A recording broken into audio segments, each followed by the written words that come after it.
Hey y'all, Brody Mode here. Welcome back to the channel. Today we're going to be live reacting to the highlights from the Vance-Walz vice presidential debate from last night. Now, I was pretty busy last night working, so I was unable to catch the debate live. So this is going to be my actual reaction to watching the debate. Now, just for the sake of time, I'm going to be reacting to the highlights from it. I know that you probably don't have the time to sit here for an hour and a half and watch me react to every little piece of it. So today we're just going to be watching the highlights. Now, I'm really excited about this.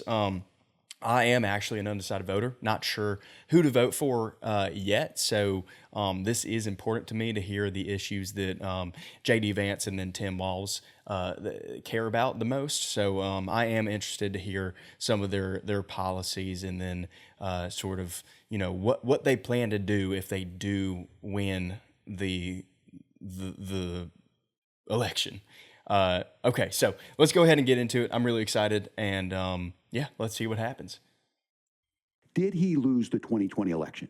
Tim, I'm focused on the future. Did Kamala Harris censor Americans from speaking their mind in the wake of the 2020 COVID situation? That is a damning non-answer. It's a damning non-answer for you to not talk about censorship. Obviously, Donald Trump and I think that there were problems in 2020. We've talked about it. I'm happy to talk about it further. But you guys attack us for not believing in democracy. The most sacred right under the United States democracy is the First Amendment.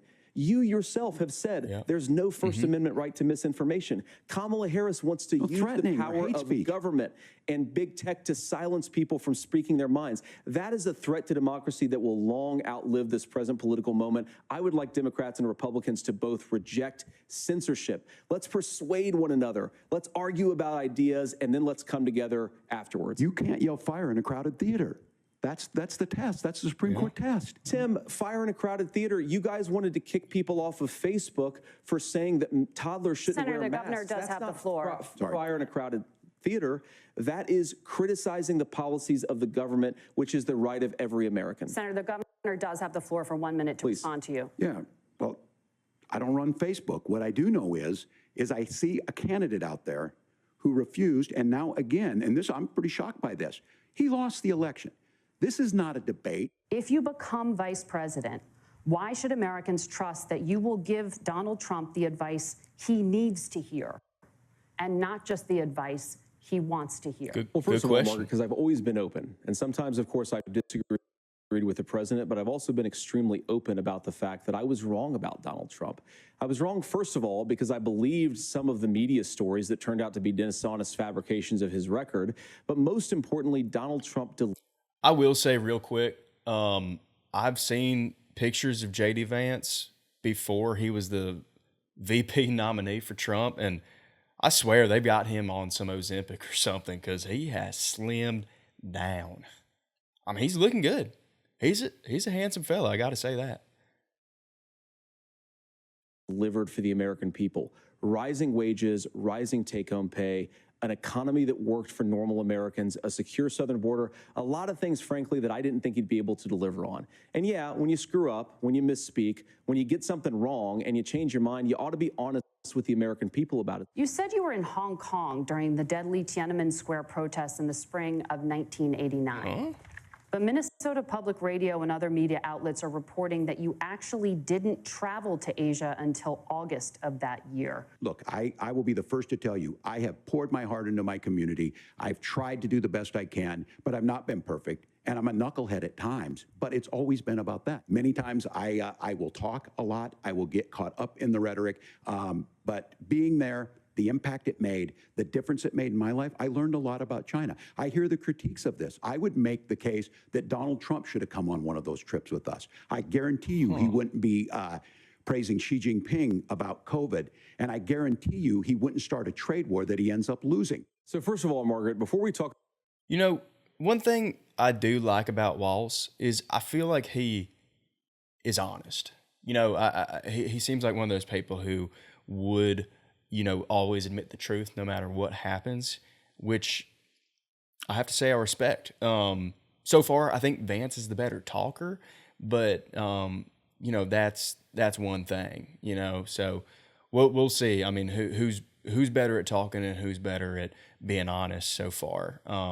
I'm not too sure which way it's leaning, but this is interesting. This is really interesting. Talk about deportations, we have to stop the bleeding. We have a historic immigration crisis because Kamala Harris started and said that she wanted to undo all of Donald Trump's border policies. Kamala Harris was the Attorney General of the largest state and a border state in California. She's the only person in this race who prosecuted transnational gangs for human trafficking and drug interventions. But look, we all want to solve this. Most of us want to solve this. That's why we had the fairest and the toughest bill on immigration that this nation's seen. But as soon as I was getting ready to pass and actually tackle this, Donald Trump said no, told them to vote against it because it gives him a campaign issue.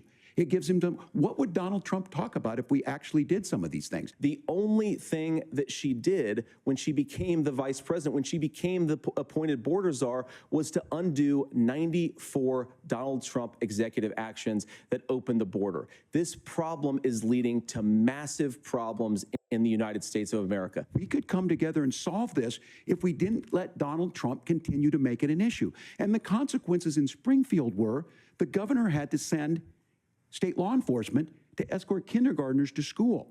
I believe Senator Vance wants to solve this, but by standing with Donald Trump and not working together to find a solution, it becomes a talking point. And when it becomes a talking point like this, we dehumanize and villainize other human beings. Now, Governor Walz brought up the community. You know, they're talking a lot about Donald Trump, and to be honest, I'd rather hear about what they think about, you know, the state of the economy, what they're going to do. I don't really care about Trump's character. I've known him for 9 years.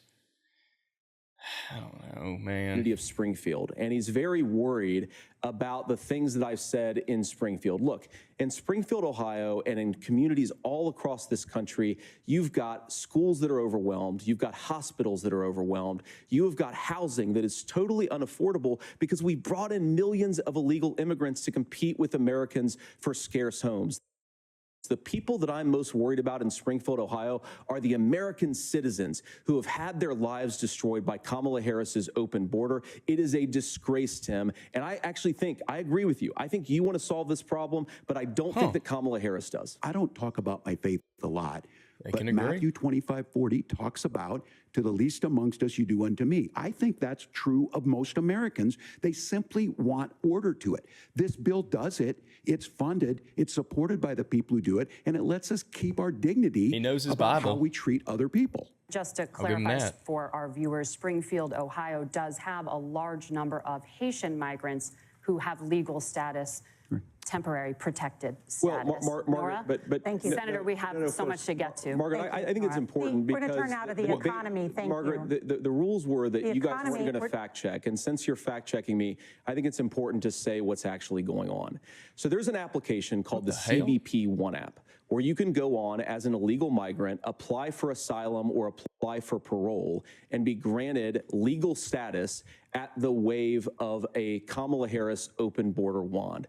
That is not a person coming in, applying for a green card and waiting for 10 years. That Thank is you, the Senator. facilitation I of did not know illegal that. immigration, Margaret, by Thank our you, own Senator, for leadership. describing the legal And process. Kamala- We and have Kamala so much Harris to get opened up to, that Senator. pathway. Those We have laws so have been on much. the books since 1990. Thank you, gentlemen. The We CBP want to One have, app has not been on What the the- books since 1990. It's something that Kamala Harris created, Margaret. gentlemen, the audience can't hear you because your mics are cut. You know, I grew up in a Y'all, what the hell? They had to cut both of their mics because they were talking so much. I don't know what bill he was referencing, something about an ADP or something. I don't know too much about that. Maybe we can look into it later, but God, that was crazy, man. a working class Argue family in and a argue. neighborhood where I knew a lot of young women who had unplanned pregnancies and decided to terminate those pregnancies because they feel like they didn't have any other options. One of them is actually very dear to me. She felt like if she hadn't had that abortion, that it would have destroyed her life because she was in an abusive relationship. And I think that what I take from that as a Republican who proudly wants to protect innocent life in this country, who proudly wants to protect the vulnerable, is that my party, we've got to do so much better of a job at earning the American people's trust back on this issue where they frankly just don't trust us. And I think that's one of the things that Donald Trump and I are endeavoring to do. I want us as a Republican Party to be pro-family in the fullest sense of the word. I want am us to support pro-family. fertility treatments. I want us to make it easier for moms to afford to have babies. I want it to make it easier for young families to afford a home so they can afford a place to raise that family. And I think there's so much that we can do on the public policy front just to give women more options. When you listen to Vice President Harris talk about this subject and you hear me talk about it, you hear us talking exactly the same. Donald Trump is trying to figure out how to get the political right of this. I agree with a lot of what Senator Vance said about what's happening. His running mate, though, does not, and that's the problem. I got a 17-year-old, and he witnessed a shooting at a community center playing volleyball. Those things don't leave you. No one's trying to scaremonger and say we're taking your guns, but I ask all of you out there, do you want your schools hardened to look like a fort? Is that what we have to go? When we know there's countries around the world that their children aren't practicing these types of drills. They're being kids. We owe it to them to get a fix. Tim, first of all, I didn't know that your 17-year-old witnessed a shooting. I'm sorry about that, and I hope that he's doing okay.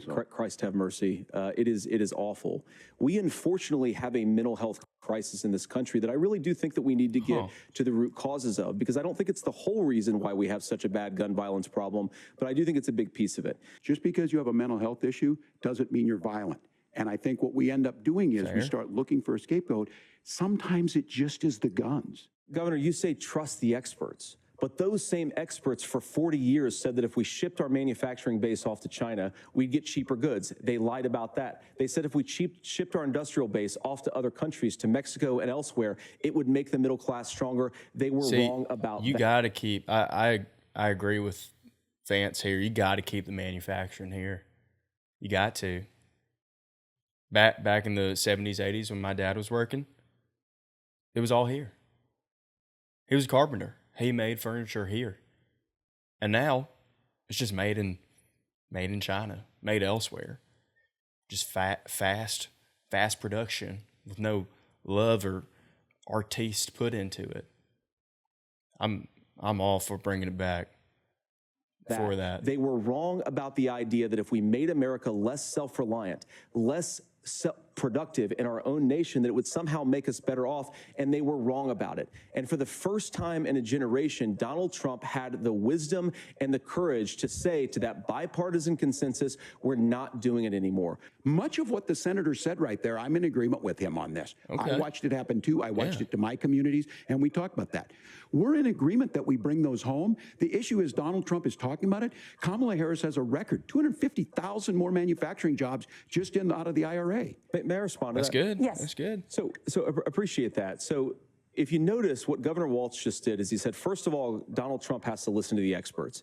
And then when he acknowledged that the experts screwed up, he said, well, Donald Trump didn't do nearly as good of a job as the statistics that's a gross generalization. that he did. So what Tim Walz is doing, and I honestly, Tim, I think you got a tough job here, because you've got to play whack-a-mole. You've got to pretend that Donald Trump didn't deliver rising take-home pay, which of course he did. You've got to pretend that Donald Trump didn't deliver lower inflation, which of course he did, and then you simultaneously got to defend Kamala Harris's atrocious economic record, which has made gas, groceries, and housing unaffordable for American citizens.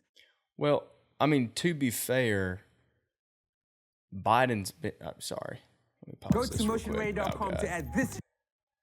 To be fair, Biden has been the president, not Kamala. So I wouldn't really say it's her fault for the economy going into the toilet, which it has. That is apparent, but I wouldn't really say it's her fault. Y'all, overall, I thought this was a good debate. It seemed they talked a lot more about policy. They're two really smart guys. I'll give them that. They speak well. I think J.D. Vance was a little bit more communicative in his approach. I think that Tim Walz may have been stumped a couple times, but he seems like an honest guy, and that goes a long way in politics. You don't see that too often. So, y'all, I don't know. Let me know in the comments who you think won this debate. Honestly, for me, it's kind of a toss-up. I like some things that Walz said. I like some things that Vance said. So, I guess that's just why this is a close race after all. because they're both pretty good. Well, anyway, y'all, thank you so much for watching. I hope this was fun. I usually don't dive too much into politics, but if you did like this reaction, let me know, and maybe we can do some more videos like this. Thank y'all so much, and make sure to subscribe and give it a like if you enjoyed this video. All right, bye now.